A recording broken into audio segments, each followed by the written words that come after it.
ಎಲ್ರಿಗೂ ನಮಸ್ಕಾರ ಸ್ನೇಹಿತರೆ. ಎಲ್ಲೋ ಒಂದು ಕಡೆ ನಾವಿರುವಂಥದ್ದು ಇವತ್ತು ಕೆಂಗಲ್ ಹನುಮಂತಯ್ಯನವರ ಒಂದು ಪುಣ್ಯಭೂಮಿ ಸಮಾಧಿ.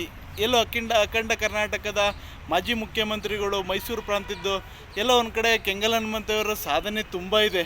ಅಂಥ ಮಹಾನ್ ವ್ಯಕ್ತಿ ಹುಟ್ಟಿದ್ದು ಲಕ್ಕಪ್ಪನಹಳ್ಳಿ ಊರು, ಪಕ್ಕ ಊರು ಹುಡುಗ ಅಂತ ನಾನು ಹೆಮ್ಮೆಯಿಂದ ಹೇಳ್ಕೊತೀನಿ. ನಾನು ಪಕ್ಕದ ಊರು ಲಕ್ಕಪ್ಪನಹಳ್ಳಿ ಕೈಲಂಚ ಹೋಬಳಿ ಮಠದೊಡ್ಡಿ ಗ್ರಾಮದವನು. ನಮ್ಮೂರು ಪಕ್ಕ ಲಕ್ಕಪ್ಪನಹಳ್ಳಿಯವರು. ಇವತ್ತು ಸಹ ಲಕ್ಕಪ್ಪನಹಳ್ಳಿಯಲ್ಲಿ ಏನು ಯಾವುದೇ ರೀತಿ ಅಭಿವೃದ್ಧಿಗಳಾಗಿಲ್ಲ. ಈಗಿನ ರಾಜಕಾರಣಿಗಳಾದರೆ ಏನೇನೋ ದೊಡ್ಡ ಅವರ ಹಳ್ಳಿಗಳನ್ನ ಗ್ರೇಟ್ ಸಿಟಿ, ಸಿಲ್ಕ್ ಸಿಟಿ, ಆ ಸಿಟಿ ಈ ಸಿಟಿ ಮಾಡಿಬಿಡ್ತಾರೆ. ಆದರೆ ಹನುಮಂತಯ್ಯನವರ ಒಂದು ಆಡಳಿತದಲ್ಲಿ ಪಾರದರ್ಶಕತೆ, ಭ್ರಷ್ಟಾಚಾರ ಇರಲಿಲ್ಲ. ಎಲ್ಲ ಒಂದು ಕಡೆ ಸುಜನ ಪಕ್ಷಪಾತ, ಎಲ್ಲ ಜಾತಿ ಧರ್ಮ ಎಲ್ಲ ಧರ್ಮಗಳನ್ನು ಪ್ರೀತಿಸಿಕೊಂಡು ಆಡಳಿತವನ್ನು ಮಾಡಿದಂಥ ಕೆಂಗಲ್ ಹನುಮಂತಯ್ಯನವರ ವ್ಯಕ್ತಿತ್ವ, ಅವ್ರ ಕೈಗನ್ನಡಿ ಇಡೀ ಒಂದು ರಾಜಕಾರಣಕ್ಕೆ ಒಂದು ಕೈಗನ್ನಡಿ ಅಂದರೆ ವಿಧಾನಸೌಧ. ಆ ವಿಧಾನಸೌಧದ ಶಿಲ್ಪಿ ನಮ್ಮ ಹನುಮಂತಯ್ಯನವರು ಅಂತ ನಾನು ಹೆಮ್ಮೆಯಿಂದ ಹೇಳ್ತೀನಿ. ನನ್ನ ಪಕ್ಕದ ಊರು ಗ್ರಾಮದವರು ಅಂತ ಹೆಮ್ಮೆಯಿಂದ ಹೇಳ್ತೀನಿ. ಇವತ್ತು ಕೆಂಗಲಲ್ಲಿ ಅವರ ಒಂದು ಪುಣ್ಯಭೂಮಿ ಇದೆ. ಇವತ್ತು ಆಡಳಿತಗಳು ಎಷ್ಟೇ ಬಂದರೂ ಇವತ್ತು ಯಾವ ರಾಜಕಾರಣಿಗಳು ಬಂದೋಗ್ತಾರೋ ಬರಲ್ವೋ ಗೊತ್ತಿಲ್ಲ. ರಾಜ್ಯದ ಸಮಸ್ಯೆಗಳು ಒಂದು ಕಡೆ ರೈತರದು, ಒಂದು ಕಡೆ ನೀರಾವರಿದು, ಒಂದು ಕಡೆ ಅಣೆಕಟ್ಟುಗಳದ್ದು, ಒಂದು ಕಡೆ ಕಾವೇರಿ ವಿಚಾರ, ತುಂಗಭದ್ರಾ, ಕೃಷ್ಣ ಮೇಲ್ದಂಡೆ, ಒಂದಲ್ಲ ಮೇಕೆದಾಟು, ಹಿಂಗೆ ಹಲವಾರು ಇವತ್ತು ರಾಜ್ಯದ ಸಮಸ್ಯೆಗಳಿದೆ, ಜ್ವಲಂತ ಸಮಸ್ಯೆಗಳಿದೆ. ಒಂದು ಕಡೆ ಮಾವು ಬೆಳೆಗಾರರು, ತೆಂಗು ಬೆಳೆಗಾರರು, ಕಬ್ಬು ಬೆಳೆಗಾರರು ಸೂಕ್ತ ಬೆಲೆ ಇಲ್ಲ. ಇವತ್ತು ರೈತನ ಪರಿಸ್ಥಿತಿ ಇವತ್ತು ಶೋಚನೀಯವಾಗಿದೆ. ರೈತ ಆತ್ಮಹತ್ಯೆ ಮಾಡ್ಕೋತಿದ್ದಾನೆ. ಇವತ್ತು ಇಂದಿನ ದಿನಗಳಲ್ಲಿ ಕೆಂಗಲ್ ಹನುಮಂತಯ್ಯವರು ರೈಲ್ವೆ ಸಚಿವರಾದಂಥ ಸಂದರ್ಭದಲ್ಲೂ ಅವರ ಆಡಳಿತ ಇಡೀ ರಾಜ್ಯಕ್ಕೆ ದೇಶಕ್ಕೆ ಕೈಗನ್ನಡಿಯಾದದ್ದು.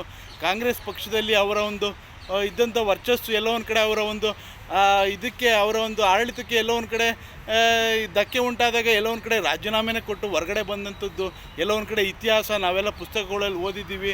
ಮತ್ತು ಹಾಗೆಯೇ ಕೆಂಗಲ್ ಹನುಮಂತಯ್ಯನವರು ವಿಧಾನಸೌಧ ಕಟ್ಟುವಂಥ ಸಂದರ್ಭದಲ್ಲಿ ಅವ್ರ ಬಗ್ಗೆ ಎಷ್ಟೋ ಅಪಪ್ರಚಾರಗಳು ಬಂದು ಆದರೂ ಸಹ ನೋವಿನಿಂದ ಅವರು ಅಂದಿನ ಅಧಿವೇಶನಗಳಲ್ಲಿ ತಮ್ಮ ಒಂದು ರಾಜೀನಾಮೆ ಕೊಟ್ಟು ಹೊರಗಡೆ ಬಂದಂಥದ್ದು ಎಲ್ಲೋ ಒಂದು ಕಡೆ ಇತಿಹಾಸ. ಅಂಥ ಮೇರು ಪರ್ವತ ಇವತ್ತು ಕೆಂಗಲ್ ಹನುಮಂತಯ್ಯನವರ ಪುಣ್ಯಭೂಮಿ ಸಮಾಧಿಯಲ್ಲಿ ನಾನು ಎಲ್ಲೋ ಒಂದು ಕಡೆ ಇವತ್ತು ಕೆಂಗಲ್ ಆಂಜನೇಯನ ದರ್ಶನ ಮಾಡಿಕೊಂಡು ನಮ್ಮಪ್ಪ ರಾಜ್ಯದ ಜನತೆಗೆ ಮತ್ತು ದೇಶದ ಜನತೆಗೆ ಶಕ್ತಿಯನ್ನು ಕೊಡಲಿ, ನಾಡಿಗೆ ಮಳೆ ಬೆಳೆ ಆಗಲಿ. ಕೆಂಗಲ್ ಹನುಮಂತಯ್ಯವರು ಇಂದಿನ ದಿನಗಳಲ್ಲಿ ಹೋರಾಟ ಇದ್ದಂಥ ಶಕ್ತಿ ಇವತ್ತಿನ ರಾಜಕಾರಣಿಗಳಿಗೆ ಒಳ್ಳೆಯ ಬುದ್ಧಿ ಬರಲಿ.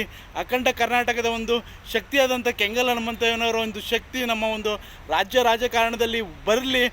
ಇವತ್ತಿನ ರಾಜಕಾರಣಿಗಳು ಯಾವ ರೀತಿ ಅವ್ರ ಮೇಲೆ ಗೂಬೆ ಕೂರಿಸೋದು, ಇವ್ರ ಮೇಲೆ ಗೂಬೆ ಕೂರಿಸೋದು, ಈ ರೀತಿ ಇವತ್ತು ರಾಜಕಾರಣಗಳು ಇವತ್ತು ಅವ್ರವ್ರ ಮೇಲೆ ಕೆಸರಾಟ ಹಚ್ಕೊಂಡು ಇವತ್ತು ರಾಜಕಾರಣಗಳನ್ನ ಮಾಡ್ತಿದ್ದಾರೆ. ಇವತ್ತು ಮಾಧ್ಯಮಗಳಂತೂ ಇದನ್ನು ಬಿಟ್ಟು ಪ್ರಚಾರ ತಗೊಂಡು ದೊಡ್ಡ ಒಂದು ಜಾಲ ರೀತಿ ಅಂತಂತೆ 24 ಗಂಟೆನೂ 7 ದಿನವೂ ಇವತ್ತು ಪ್ರಸಾರ ಮಾಡ್ತಾರೆ. ಒಂದು ಕಡೆ ಮಾಧ್ಯಮ ರಂಗ, ಇನ್ನೊಂದು ಕಡೆ ರಾಜಕೀಯದ ರಂಗ, ಇವತ್ತು ಕಾನೂನುಗಳು, ಇವತ್ತು ಶಾಸಕಾಂಗ, ಕಾರ್ಯಾಂಗ, ನ್ಯಾಯಾಂಗ ವ್ಯವಸ್ಥೆಯಲ್ಲಿ ಯಾತ ಸಾಗುತ್ತಿದೆ ರಾಜ್ಯದ ವ್ಯವಸ್ಥೆ, ಅಂಬೇಡ್ಕರ್ ಬರೆದಂಥ ಸಂವಿಧಾನ ಯಾವ ರೀತಿ ಇದೆ. ಎಲ್ಲ ಒಂದು ಕಡೆ ನನ್ನ ಕೆಂಗಲ್ ಹನುಮಂತಯ್ಯನವ್ರು ನಾನು ಇವತ್ತು ಸಹ ಅವರೊಬ್ಬ ಅಭಿಮಾನಿಯಾಗಿ ಅವ್ರನ್ನ ಪೂಜಿಸ್ತೀನಿ. ನಮ್ಮ ಮನೇಲಿ ಫೋಟೋನು ಇಟ್ಕೊಂಡಿದ್ದೀನಿ. ಅವರ ಒಂದು ಹೋರಾಟಗಳನ್ನ ನನಗೂ ಸಹ ಮಾರ್ಗದರ್ಶನ, ಅವರ ಹೋರಾಟಗಳು ಇನ್ಸ್ಪಿರೇಷನ್ ಆಗೊಂಡು ನಾನು ರಾಜಕಾರಣದಲ್ಲಿ ಬರಬೇಕು, ರಾಜಕಾರಣದಲ್ಲಿ ಹೊಸ ಒಂದು ಬದಲಾವಣೆ ಬರಬೇಕು, ರೈತರಿಗೆ ಉಪಯೋಗವಾದಂಥ ವ್ಯವಸ್ಥೆನ ಕಲ್ಪಿಸಿಕೊಡ್ಬೇಕು, ರಾಜ್ಯದಲ್ಲಿ ಒಂದು ಹೊಸ ಶಕ್ತಿಯಾಗಿ ನಿಲ್ಲಬೇಕು. ಎಲ್ಲ ಒಂದು ಕಡೆ ಕೆಂಗಲ್ ಹನುಮಂತಯ್ಯನವರ ಒಂದು ಶಕ್ತಿ ನಮ್ಮ ಮೇಲೆ ಬಿದ್ದರೆ ನಾವೇನೋ ಆಗ್ತೀವಿ ಅನ್ನೋ ನಂಬಿಕೆಗಳನ್ನ ಇಟ್ಕೊಂಡು ನಾವು ಹೋರಾಟಗಳನ್ನೂ ಸಹ ಇವತ್ತು ಎಲ್ಲ ಒಂದು ಸಂಘಟನೆಗಳ ಜೊತೆನೂ ಸಹ ಹೋರಾಟಕ್ಕೆ ನಿಂತ್ಕೊಂಡು ರಾಜ್ಯದ ಯಾವುದೇ ಒಂದು ಜ್ವಲಂತ ಸಮಸ್ಯೆಗಳಲ್ಲೂ ಸಹ ನಾನು ಭಾಗಿಯಾಗ್ತೀನಿ. ಅದು ನನಗೆ ಹೆಮ್ಮೆ. ಆದರೂ ಸಹ ಇವತ್ತಿನ ರಾಜಕಾರಣಿಗಳಿಗೆ ನಾನು ಯಾಕೆ ಇವತ್ತು ಚೀಮಾರಿ ಆಗ್ತೀನಿ ಅಂದರೆ, ಇವತ್ತು ರಾಜಕಾರಣ ಯಾವ ರೀತಿ ಇವತ್ತು ಸಾಮಾಜಿಕ ಜಾಲತಾಣ ಆಗಲಿ, ದೃಶ್ಯ ಮಾಧ್ಯಮ ಆಗಲಿ, ಪೇಪರ್ ಮಾಧ್ಯಮ ಆಗಲಿ ಯಾವ ರೀತಿ ದಿಕ್ಕನ್ನು ಹೋಗ್ತಿದೆ, ಯಾವ ರೀತಿ ಒಂದು ಸಮಾಜದ ಮೇಲೆ ಪ್ರಭಾವ ಬೀರ್ತಿದೆ. ಇವತ್ತಿನ ಯುವಕರುಗಳು ರಾಜಕೀಯಕ್ಕೆ ಬರಬೇಕಾ ಬೇಡವಾ, ಎಷ್ಟು ಅಸಹ್ಯ ಆಗಿದೆ ಇವತ್ತಿನ ರಾಜಕಾರಣಿಗಳು. ಎಲ್ಲೋ ಒಂದು ಕಡೆ ಇವತ್ತು ಕೆಂಗಲ್ ಹನುಮಂತಯ್ಯನವರ ರಾಜಕಾರಣವನ್ನು ಮಕ್ಕಳಿಗೆ ತಿಳಿಸಿದ್ರೆ ಅವರು ಎಷ್ಟೋ ಜನಕ್ಕೆ ಇನ್ಸ್ಪಿರೇಷನ್ ಆಗುತ್ತೆ. ಇವತ್ತಿನ ಮಕ್ಕಳುಗಳ ಮುಂದಿನ ಪ್ರಜೆಗಳು ಗಟ್ಟಿಯಾಗಿ ನಿಲ್ತಾರೆ. ಆದರೆ ಇವತ್ತಿನ ರಾಜಕಾರಣಿಗಳ ಬಗ್ಗೆ ಏನು ಹೇಳಿದ್ರೆ ಎಲ್ಲವೂ ಭ್ರಷ್ಟಾಚಾರ, ಎಲ್ಲವೂ ಸ್ವಜನ ಪಕ್ಷಪಾತ, ಜಾತಿ ಧರ್ಮ ಅಂತ ರಾಜಕಾರಣ ಮಾಡ್ಕೊಬರ್ತಾರೆ. ಎಲ್ಲೋ ಒಂದು ಕಡೆ ಈ ವಿಡಿಯೋ ಮಾಡಬೇಕು. ಇವತ್ತು ಕೆಂಗಲ್ ಹನುಮಂತಯ್ಯನವರು ಇದ್ದಂಥ ಅವರು 1989ರಲ್ಲಿ ಅಕಾಲ ನಿಧನ ಹೊಂದರು. ಆ ನಿಧನ ಹೊಂದರೂ ಸಹ ಅವರ ಒಂದು ಹೋರಾಟಗಳು, ಅವರದ್ದು ಒಂದು ಶಕ್ತಿಗಳು ಇವತ್ತು ಸಹ ಉಳ್ಕೊಂಡಿದೆ. ಅವರು ಇವತ್ತು ಅದಕ್ಕೆ ಸಾಕ್ಷಿ ಇವತ್ತು ವಿಧಾನಸೌಧದಲ್ಲಿ ಇಡೀ ರಾಜ್ಯದ ಮುಖ್ಯಮಂತ್ರಿಗಳಾಗಲಿ, ಇವತ್ತು ವ್ಯವಸ್ಥೆ, ಇವತ್ತು ಸಚಿವ ಸಂಪುಟ ಆಗಲಿ ಇವತ್ತು ಗಟ್ಟಿಯಾಗಿ ನಿಂತಿರೋದು ಇಡೀ ವಿಶ್ವವೇ ಇವತ್ತು ವಿಧಾನಸೌಧ ನೋಡುತ್ತೆ. ಆ ವಿಧಾನಸೌಧವನ್ನು ಕಟ್ಟಿದಂಥ ಇದೇ ನಮ್ಮ ಕೆಂಗಲ್ ಹನುಮಂತಯ್ಯನವರು. ಅಂಥ ಕೆಂಗಲ್ ಹನುಮಂತಯ್ಯನವರು ಪಕ್ಕದೂರು ಹುಡುಗ ಅಂತ ನಾನು ಹೆಮ್ಮೆಯಿಂದ ಹೇಳ್ತೀನಿ. ಆ ತಾಯಿ ಚಾಮುಂಡೇಶ್ವರಿ ಮತ್ತು ಕೆಂಗಲ್ ಆಂಜನೇಯ ಸ್ವಾಮಿ ಎಲ್ರಿಗೂ ಒಳ್ಳೇದು ಮಾಡಲಿ, ಇಡೀ ರಾಜ್ಯಕ್ಕೆ ಒಂದು ಹೊಸ ಶಕ್ತಿಯಾಗಿ ನಿಲ್ಲಿ.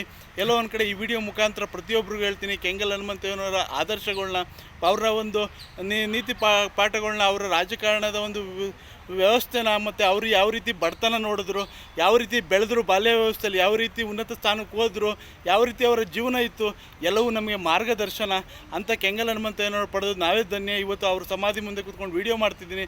ಇಡೀ ಒಂದು ರಾಜ್ಯದಲ್ಲಿ ಇವತ್ತು ಹೊಸ ಬದಲಾವಣೆ ಆಗಲಿ, ಕೆಂಗಲ್ ಹನುಮಂತಯ್ಯನವರ ಆಶೀರ್ವಾದ ಇಡೀ ರಾಜ್ಯ ರಾಜಕಾರಣದ ಮೇಲೆ ಬೀರಲಿ, ಶಕ್ತಿಯಾಗಿ ನಿಲ್ಲಿ, ಎಲ್ರಿಗೂ ಒಳ್ಳೆಯದಾಗಲಿ. ಜೈ ಹಿಂದ್, ಜೈ ಕರ್ನಾಟಕ ಮತ್ತು ಒಂದೇ ಮಾತರಂ.